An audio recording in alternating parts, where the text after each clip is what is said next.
بسم اللہ الرحمن الرحیم۔ السلام علیکم دوستو، پاکستان کی خاص خبروں میں آج آپ سنیں گے، لیکن اس سے پہلے اگر ہو سکے تو سبسکرائب اور لائک ضرور کر لیں، شکریہ۔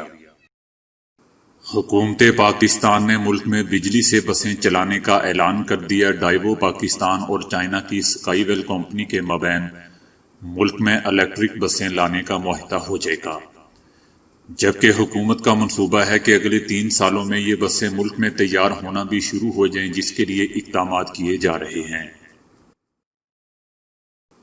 وزیر اعظم کے معاون خصوصی برائے احتساب شہزاد اکبر کی تعیناتی کے خلاف درخواست ناقابل سماعت قرار دے دی گئی ہے۔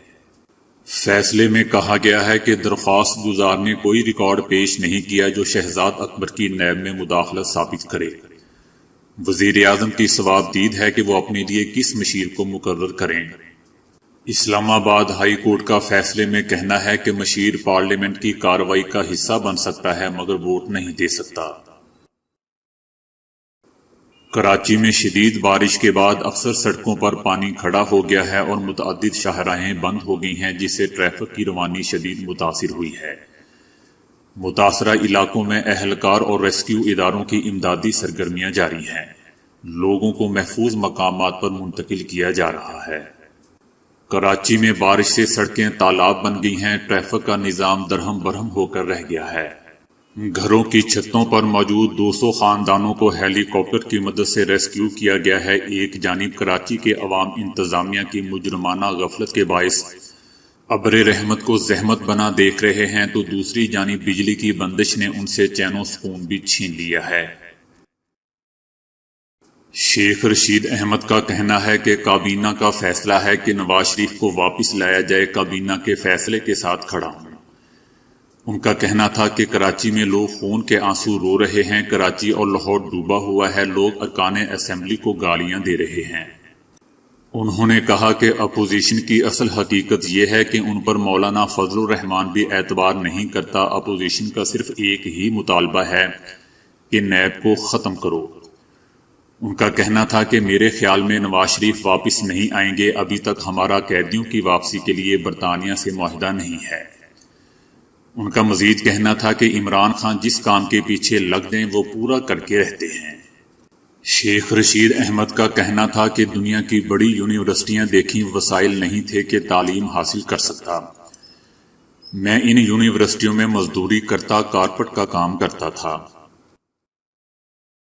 وزیر اعلیٰ پنجاب نے لاہور میں 10 نئی پناہ گاہیں بنانے کی منظوری دے دی ہے۔ وزیر اعلیٰ پنجاب عثمان بزدار کا کہنا تھا کہ نئی پناہ گاہیں کرائے کی عمارتوں میں بنائی جائیں گی۔ ان کا مزید کہنا تھا کہ پناہ گاہوں کے باہر نادار افراد کے لیے لنگر خانے کھولنے کا بھی فیصلہ کیا ہے۔ پاکستان میں عالمی وبا کورونا سے مزید 12 افراد جاں بحق ہو چکے ہیں، جس کے بعد اموات کی مجموعی تعداد 6270 ہو گئی ہے۔ گزشتہ 24 گھنٹوں کے دوران 482 نئے مریض رپورٹ ہوئے ہیں اور مجموعی تعداد 2,94,193 تک پہنچ چکی ہے۔ محکمہ موسمیات کی پیش گوئی کے مطابق آئندہ 12 گھنٹے کے دوران پنجاب، خیبر پختونخوا کے بیشتر اضلاع، سندھ، مشرقی بلوچستان، اسلام آباد اور کشمیر میں تیز ہوائیں چلنے اور گرج چمک کے ساتھ بارش کا امکان ہے۔ وفاقی وزیر فواد چودھری کا کہنا ہے کہ نواز شریف نے اپنی بیٹی کو قوم کی بیٹی بنا دیا اور خود لندن میں ہیں۔ حکومت کا سادہ سا مطالبہ ہے کہ قوم کا جو پیسہ لوٹا وہ واپس لایا جائے۔ نواز شریف پر کسی کو مارنے کے نہیں بلکہ غبن اور منی لانڈرنگ کے الزامات ہیں۔ ان کا کہنا تھا کہ شہباز شریف نے نواز شریف کو واپس لانے کا بیان حلفی جمع کروایا تھا۔ شہباز شریف وعدہ پورا کریں ورنہ نااہل ہو جائیں گے۔ بجلی کی تقسیم کار کمپنیوں نے نیپرا کو بجلی کی قیمتیں 1 ماہ کے لیے بڑھانے کی درخواست دے دی ہے۔ درخواست میں کہا گیا ہے کہ بجلی 1 ماہ کے لیے 86 پیسے فی یونٹ مہنگی کی جائے۔ وزیر اعلیٰ عثمان بزدار نے سوشل میڈیا پر نفرت انگیز تقاریر اور ویڈیو پوسٹ کرنے والوں کے خلاف کریک ڈاؤن کرنے کا حکم دے دیا ہے۔ ان کا حکم دیتے ہوئے کہنا تھا کہ محرم الحرام کے دوران سیکیورٹی کے فول پروف انتظامات کیے جائیں۔ محرم الحرام کی سیکیورٹی میں کسی قسم کی غفلت اور کوتاہی برداشت نہیں کی جائے گی۔ ٹویٹر پر وزیر اعظم عمران خان کی ایک تصویر شیئر کی گئی جس میں وہ ایک میٹنگ میں موجود ہیں، جبکہ ان کے سامنے پڑی LCD پر پاکستان اور انگلینڈ کے درمیان ہونے والے تیسرے ٹیسٹ میچ لائیو چل رہا تھا۔ وزیر اعظم عمران خان نے مصروفیت کے باوجود پاکستان اور انگلینڈ کے درمیان تیسرا ٹیسٹ میچ دیکھنے کے لیے وقت نکالا، جس کی تصویر سوشل میڈیا پر وائرل ہو گئی۔ کہنے والے کہتے ہیں کہ وزیر اعظم عمران خان نے کرکٹ کو نظر انداز نہیں کیا بلکہ خاموشی سے دیکھ رہے ہیں اور ٹیم کی کارکردگی کا بھی جائزہ لے رہے ہیں۔ کرکٹ چونکہ وزیر اعظم عمران خان کی پہلی محبت ہے تو کہنے والے کہتے ہیں کہ پہلی محبت کبھی نہیں بھولتی۔ وفاقی وزیر شیخ رشید احمد کا کہنا ہے کہ وزیر اعظم عمران خان کو افسوس ہے کہ نواز شریف ہاتھ سے نکل گیا ہے۔ ان کا کہنا تھا کہ لوگ ڈیل کے بغیر تو باہر نہیں جاتے، مافیا سے لڑنا آسان کام نہیں ہے۔ ان کا مزید کہنا تھا کہ نواز شریف کا 1 ستمبر کو کیس ہے، وہ کسی بھی طرف جا سکتا ہے۔ ان کا کہنا تھا کہ نواز شریف جہاز پر چڑھ رہے تھے تو عمران خان کو اندازہ ہوا کہ ان کے ساتھ ہاتھ ہو گیا ہے۔ وزیر اعظم عمران خان کا کہنا ہے کہ جو بھی ہو جائے اپوزیشن کو NRO نہیں ملے گا۔ NRO دینا قوم سے غداری ہوگی، قوم کا پیسہ لوٹنے والوں کا احتساب ضرور ہوگا۔ ان کا مزید کہنا تھا کہ اپوزیشن رہنما جمہوریت کے لبادے میں اپنی کرپشن چھپانا چاہتے ہیں اور پارلیمنٹ کو کام نہیں کرنے دیا جا رہا۔ وزیر اعظم عمران خان کا مزید کہنا تھا کہ جنرل پرویز مشرف نے 2 سیاسی رہنماؤں کو NRO دیا جس سے ملکی قرضے 4% بڑھ گئے۔ NRO سے معیشت برباد ہو جائے گی اور ملک کے وسائل میں مزید اضافہ ہوگا۔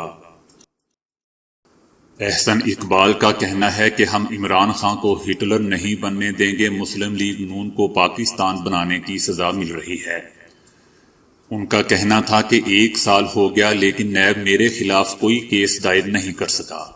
ہیلے بہانے بنا کے نیب ہر بار نئی تاریخ لے لیتا ہے۔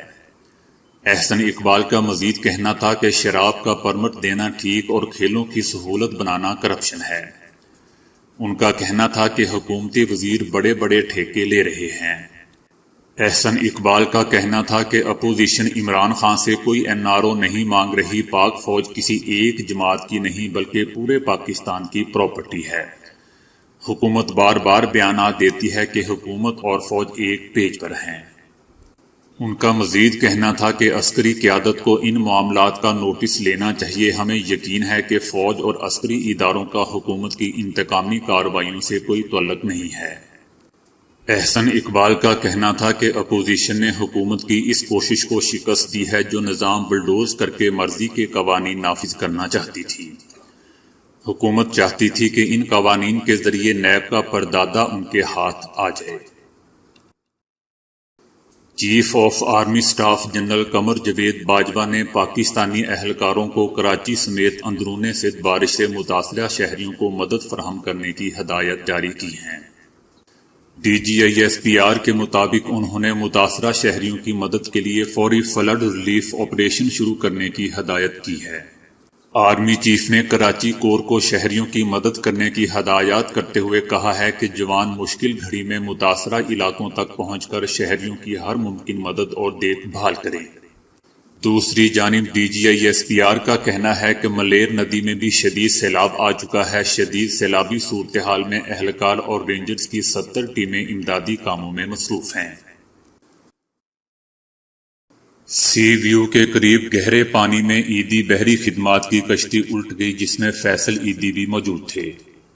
کشتی میں فیصل عیدی سمیت 6 افراد سوار تھے۔ فیصل عیدی پانی میں ڈوبے ایک شخص کی تلاش کر رہے تھے۔ قریب موجود ماہی گیروں کی کشتی میں موجود افراد نے ریسکیو کیا جس کے بعد فیصل عیدی اور دیگر افراد کو ابراہیم حیدری جیٹی منتقل کیا جا رہا ہے۔ تو دوستو آج کے لیے اتنا ہی۔ ویڈیو کو لائک اور شیئر کرنے کا بہت بہت شکریہ۔